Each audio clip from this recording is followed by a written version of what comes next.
जय हिंद दोस्तों, आपका MS चौहान। आप देख रहे हैं अपना वैज्ञान चैनल। उम्मीद आलम जी का क्वेश्चन है अमोनिया लिक्विड के विषय में कि वो हमारे कपड़ों में जो क्लीनिंग का काम होता है उसमें किस काम आता है। अमोनिया एक तरह का ये न्यूट्रल करने के काम आता है। बहुत ही ज़्यादा तीक्ष्ण गंध वाला होता है, बहुत ज़्यादा गंध होती है इसके अंदर। ये डाइल्यूट होता है, इसकी जो मात्रा है अमोनिया की बहुत ही कम होती है, क्योंकि अमोनिया एक तरह का क्या है कि किसी जीवित प्राणी के ऊपर डाल दें, किसी जीव के ऊपर डाल दें तो उसको बर्फ बना देगी, वो इतना ठंडा होता है ये। लेकिन जो हमारे गारमेंट में यूज़ होता है इसका रेट भी बहुत कम है, ज़्यादा रेट नहीं होता है इसका। मेरे ख्याल 400 ml की यानी 500 ग्राम के आसपास की जो कीमत है इसकी, ज़्यादा 15-20 रुपए से ज़्यादा नहीं है NCR दिल्ली में।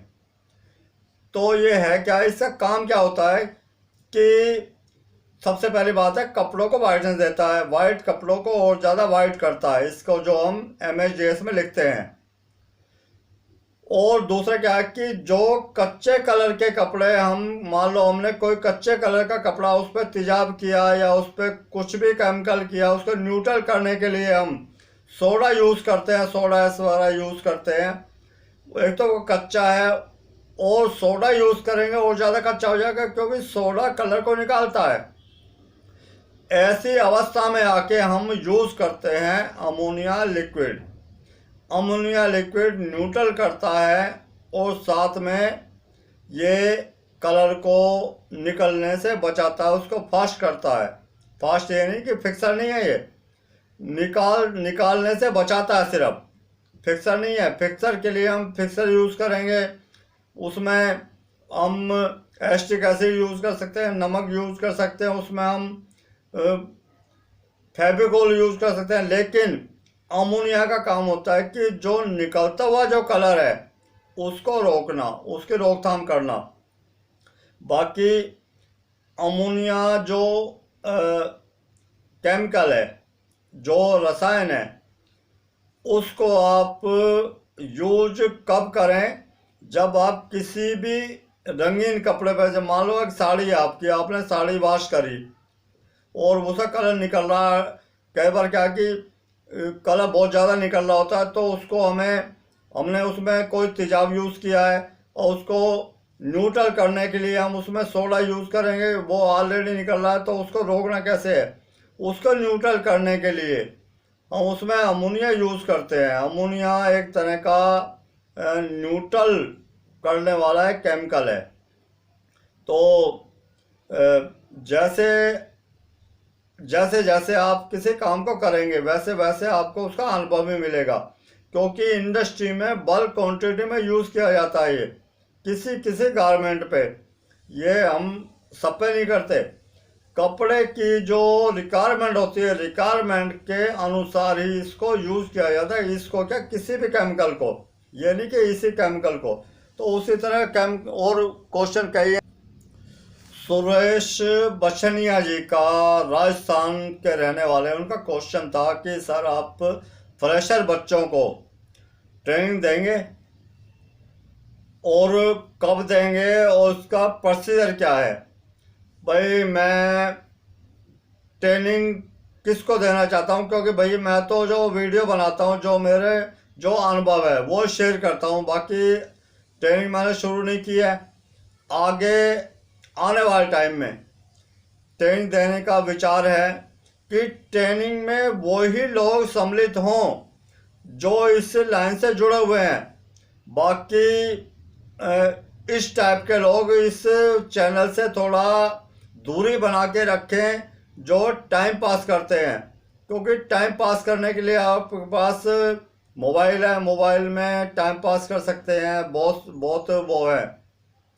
क्योंकि अभी मैं जब छुट्टी हुई थी 2-3 दिन के लिए, मैं बाहर गया था कहीं, तो कहते हैं ना कि भाई हर एक किसी भी मजहब में हर एक इंसान पूजा करता है, वो कोई भी काम करता हो, कसाई हो या वो पंडित हो, पूजा सब करते हैं।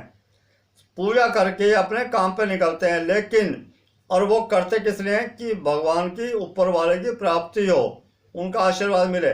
लेकिन मेरी आदत है कि मैं नए शहर में जब भी जाता हूँ मैं कम से कम 7-8 किलोमीटर पैदल चला हूँ वहाँ पे, और मैंने वहाँ पे देखा कि बहुत सारी ड्राई क्लीनिंग की दुकानें हैं और कुछ दुकानों में भीड़ है। एक अच्छे, बिल्कुल कहते हैं ना कि बिल्कुल मार्केट के बीच में अच्छी लोकेशन पे दुकान थी, लेकिन उसमें कपड़े 2-4 टंगे हुए थे। तो जिज्ञासा पैदा हुई कि भाई पूछना चाहिए ऐसा क्यों है। पूछा, वहाँ 2 भाई बैठे हुए थे, एक तो मोबाइल में लगे हुए थे, एक टीवी में लगे हुए थे। उनसे बात की, भाई ऐसी क्या प्रॉब्लम है, ऐसे पूछते हैं।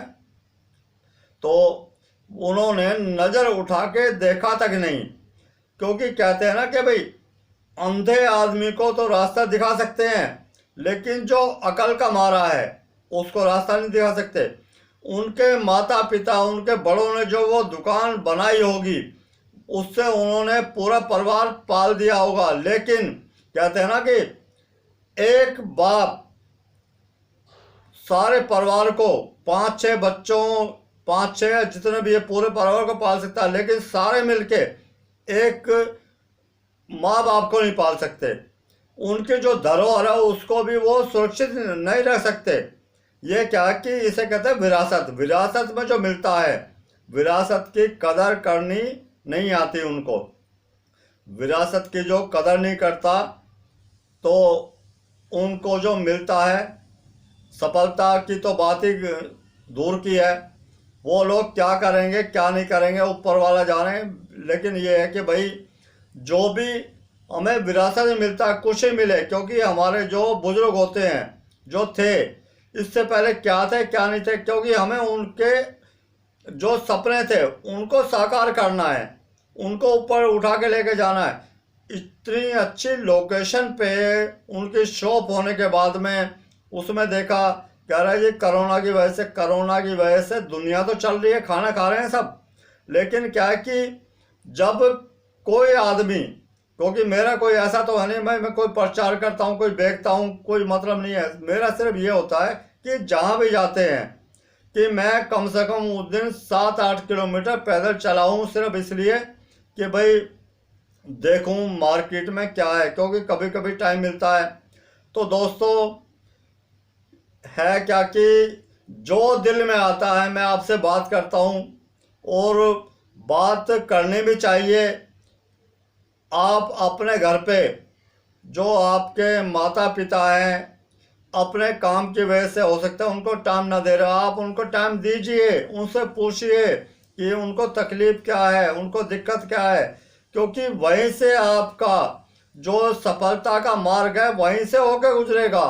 आप कितना भी स्ट्रगल कर लें, कितना भी पापड़ बेल लें, उस रास्ते से, कहते हैं ना आशीर्वाद, आशीर्वाद बहुत बड़ी एक नियामत है इंसान के लिए, कि ऊपर वाला है, उसके वो बिना माता पिता के वो भी नहीं है।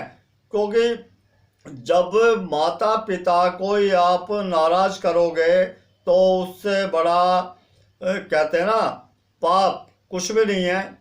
तो मुझे जो दिल में आता है मैं आपसे बोल लेता, बोल इसलिए लेता हूँ कि आप सब मेरे हो और मैं आपका हूँ। तो दोस्तों क्वेश्चन बहुत है कि जैसे पूछा उन्होंने भाई आप सिखाओगे, मैं बिल्कुल सिखाऊंगा, लेकिन मेरे सिखाने की शर्त यही है कि जो लोग जुड़े सच्चे मन से जुड़े, और ये नहीं कि टाइम पास करने के लिए, क्योंकि कहते हैं ना फ्री में कोई चीज़ मिल रही हो तो दुनिया भर के लोग आ जाते हैं, लेकिन यहाँ पे फीस भी लगेगी। फीस इसलिए लगेगी कि भाई जिसको आना है वो ही आएगा, जिसको सीखना है। बाकी इस टाइप के टाइम पास वाले आदमी दूर रहेंगे, क्योंकि हर एक चीज़ का एक नियम होता है, नियम के हिसाब से ही। बाकी इसका नियम क्या है क्या नहीं है उसके विषय में बताऊंगा।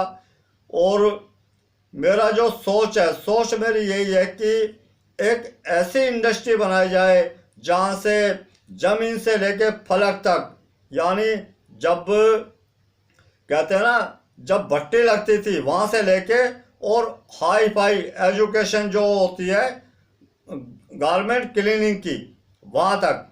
क्योंकि अभी तक जो मैंने वीडियो बनाई है, वीडियो वो सिर्फ क्या थी, एक तरह का एक टेलर थी। अभी जो नई सीरीज में नया जो अध्याय शुरू करेंगे उसमें नए नए केमिकल होंगे, इन केमिकलों से हटके। क्योंकि अब तक इंडस्ट्री काम था, अब ड्राई क्लीन के साथ जुड़े हों तो उनके लिए बिल्कुल किट, कि जो उनके यूज़ करने वाले जो केमिकल हैं वो केमिकल उन तक पहुंचेंगे भी। क्योंकि काफ़ी लोग एनजीओ वगैरह चलाते हैं, मैं किसी को आरोपित नहीं करना चाहता, लेकिन क्या है कि उसमें ज़्यादातर 90% एक तरह का फ्रेब है कि वो अपना घर भरने के लिए। और मेरी इतनी वीडियो देखने के बाद आप ये तो समझ गए होंगे कि मेरी सोच क्या। मेरी सोच सिर्फ यही है कि आप सफल हों, आप अपने काम को सुचारू रूप से करें, आप अपने बड़े बूढ़े जो माता पिता उनका नाम रोशन करें, बच्चों को अच्छी शिक्षा दें, अच्छा संस्कार दें। मेरा यही फीस है। बाकी जो फीस है वो रखी भी जाएगी और उसी हिसाब से रखी जाएगी कि जो लोग जुड़ें। क्योंकि मेरा काम है फ्रेशर को उठाना, जो तकियानुसी उस पर चल रहे हैं अभी तक कि भाई जो माता पिता ने जो दुकान करके दे दी उसको घसीट रहे हैं, चला रहे हैं उल्टा सीधा करके। लेकिन नई उम्र के जो बच्चे हैं जो अपनी मेहनत करके पैसा लगा के जो आए हैं, कहते हैं भाई दर्द उसी को होता है जिसकी जेब से जाता है पैसा। तो भाई जो लोग इससे जुड़ेंगे उनको उसके विषय में पूरा उसका विवरण भी दिया जाएगा। और बाकी कपड़े का विषय बहुत बड़ा है, मैं भी सोचता हूँ भाई कहाँ से शुरू करूँ, क्योंकि इसका आदि ना अंत कुछ नहीं है, बहुत लंबा विषय है। 365 दिन 24 घंटे इसके ऊपर डिबेट करने को तैयार हूँ। कपड़ा सिलाई, बुनाई, रंगाई, छपाई, धुलाई, सब चीज़ छोड़, इसमें बहुत सारी चीज़ें आती हैं। क्योंकि इंडस्ट्री के अंदर जब आते हैं, इंडस्ट्री में दुनिया भर के काम होते हैं हर एक चीज़ से गुजर के। क्योंकि पता जब ही लगता है हर एक चीज़ आपको पता होना चाहिए इसके विषय में कि भाई जो भी हम काम कर रहे हैं उसके विषय में आपको भी पता होना चाहिए उसका अच्छे बुरे परिणाम का। बाकी मैं बार बार ये कहता हूँ एक्सपेरिमेंट करते रहें करते रहें करते रहें। एक्सपेरिमेंट से ही आपका सफलता का जो मंत्र है वो निकल के आएगा। और आप ना किसी चौहान ना किसी यूट्यूब के किसी उस पर विश्वास करेंगे, अपने काम को सुचारू रूप से कर सकते हैं आप। तो मेरा सिर्फ यही है कि भाई ज़्यादा से ज़्यादा मेहनत करें, ज़्यादा से ज़्यादा एक्सपेरिमेंट करें।